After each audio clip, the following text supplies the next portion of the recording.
बिस्मिल्लाहिर्रहमानिर्रहीम। हज़रत तुफ़ैल बिन उम्र दोसी कबीला दोस के एक मुअज़्ज़ज़ घराने से ताल्लुक़ रखते थे। शायराना सलाहियतों से मालामाल थे।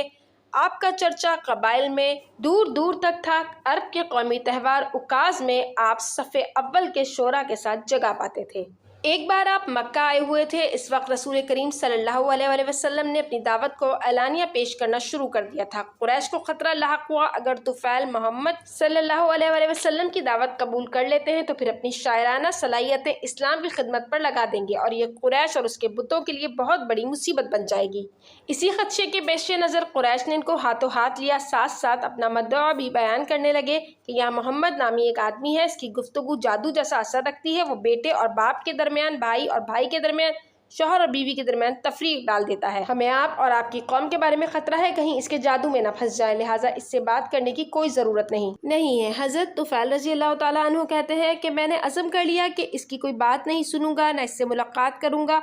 मैं खाना काबा की तरफ गया तो मैंने कानों में रुई ठूस ली ताकि जब वो बोले तो मैं इसकी कोई बात ना सुन सकूं। मैं वहां पहुंचा तो आप सल्लल्लाहु अलैहि वसल्लम खाना काबा में नमाज पढ़ रहे थे। मैं आपकी कोई बात सुनना नहीं चाहता था, लेकिन अल्लाह को कुछ और ही मंजूर था। उसने कुछ अल्फाज मेरे कान में डाल लिए। मैंने वो सुने तो बड़ा खूबसूरत कलाम था।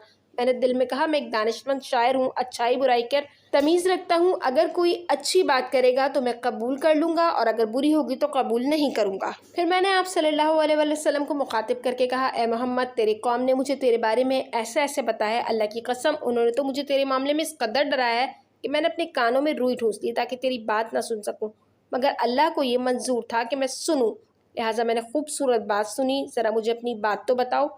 आप सल्लल्लाहु अलैहि वसल्लम ने कुरान मजीद का कोई हिस्सा तिलावत किया। अल्लाह की कसम, मैंने इससे खूबसूरत कलाम और इससे आदिलाना मामला कभी ना सुना था, लिहाजा मैं इस्लाम ले आया और हक़ होने की शहादत दे दी। फिर मैंने अर्ज़ की, या रसूल अल्लाह, मैं अपनी कौम का सरदार हूँ, उनकी तरफ वापस जा रहा हूँ और इनको इस्लाम की दावत दूंगा। आप अल्लाह से दुआ कीजिए वो मेरे लिए ऐसी निशानी मुहैया करे जो मेरी दावत में मेरे मुआविन हो। अल्लाह के नबी करीम सल्लल्लाहु अलैहि वसल्लम ने उनके हक़ में दुआ की। यही वजह है कि जब वो आप वापस अपनी सरज़मीन दोस्त पहुँचते हैं, बाप से मुलाकात होती है, बाप को इस्लाम की दावत देते हैं, वो ईमान ले आते हैं।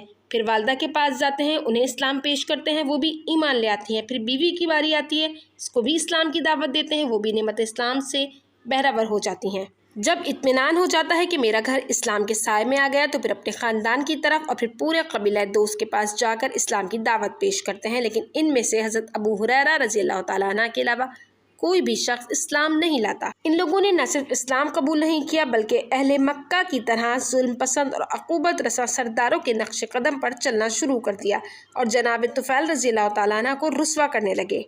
हज़रत तुफ़ैल रज़ी अल्लाह तआला अन्हु का पैमाना सब्र लबरेज हो गया तो आप सवारी पर बैठे और कौम की ईमान न लाने शिकायत करने के लिए बारगाह रिसालत में हाज़िरी के लिए चल पड़े। मक्का पहुँचे तो सीधे रसूल अल्लाह के घर पर हाजिर हुए। आप सल्लल्लाहु अलैहि वसल्लम से मुलाकात की। कहने लगे, या रसूल अल्लाह, मैं ज़िना और सूद ने मेरा जीना मुश्किल कर दिया है। अल्लाह से दुआ कीजिए कि वो दोस्त को हलाक कर दे। लेकिन नबी करीम सल्लल्लाहु अलैहि वसल्लम ने हाथ उठाकर ये दुआ फरमा दी कि ए अल्लाह, दोस्त को हिदायत से नवाज और इन्हें मुसलमान बनाकर ले आ। फिर आप सल्लल्लाहु अलैहि वसल्लम ने हज़रत तुफ़ैल की तरफ देखकर फरमाया, वापस अपनी कौम में चले जाओ, इनको दावत दो और इनके साथ नरमी करो।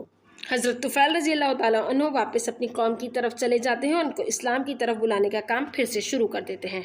अल्लाह ताला ने जब खैबर मुसलमानों के लिए फ़तह कर दिया तो वहीं पर एक बहुत बड़ा कबीला जो कबीला दोस के 80 घरानों पर मुश्तमिल था, रसूल अल्लाह से मुलाकात के लिए आया और आप सल्लल्लाहु अलैहि वसल्लम से बैत करने लगा। कबीला दोस के ये 80 घराने जो कबीले की अक्सरियत पर मुश्तमिल थे, आज पाकीज़ा सफ़ों में रसूल अल्लाह सल्लल्लाहु अलैहि वसल्लम के पीछे खड़े थे। फ़तह मक्का के मौके पर हज़रत तुफ़ैल रज़ी अल्लाह तआला अन्हु ने नबी करीम सल्लल्लाहु अलैहि वसल्लम को खाना काबा से बुत हटाते देखा तो जिस बुत की वो इबादत करते थे उसी बुत को आग लगाने की इजाज़त चाहिए। रसूल अल्लाह सल्लल्लाहु अलैहि वसल्लम ने आपको इजाज़त दी तो आपने इसको आग लगा दी। हज़रत तुफ़ैल रज़ी अल्लाह तआला अन्हु इसी तर्ज पर नबी सल्लल्लाहु अलैहि वसल्लम के साथ रहे, आपके पीछे नमाज़ें पढ़ते रहे, आपके साथ ग़ुज़वात में शिरकत करते रहे। जब अल्लाह के रसूल सल्लल्लाहु अलैहि वसल्लम अपने रफ़ीक़ आला के पास चले गए तब भी हज़रत तुफ़ैल ने देखा कि एक मुसलमान की हैसियत से मेरी ज़िम्मेदारी ख़त्म नहीं हुई बल्कि असल ज़िम्मेदारी तो अब शुरू हुई है। इर्ताद की तमाम जंगों में आप अपनी तमाम तर क़ुव्वत के साथ हिस्सा लेते रहे और जंग यमामा में आपकी शहादत हुई। ऐसी ही इन्फॉर्मेटिव वीडियोज़ के लिए मेरे चैनल को सब्सक्राइब कर लीजिए, वीडियो को लाइक